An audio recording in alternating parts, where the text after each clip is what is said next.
আসসালামু আলাইকুম। আজকে আমরা ইংরেজিতে কয়েকটি ফলের নাম শিখব।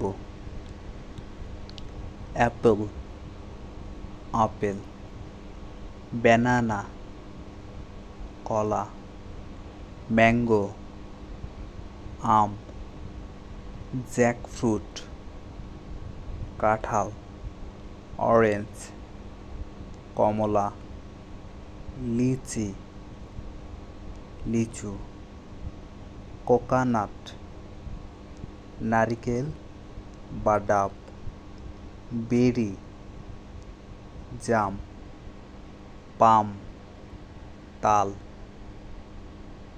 উড অ্যাপল, বেল, ওয়াটারমেলন, তরমুজ, গোয়াভা, পেয়ারা, প্লাম, কুল বা বরই, নাট, বাদাম, অলিভ, জলপাই, ট্যামারিন্ড, তেঁতুল।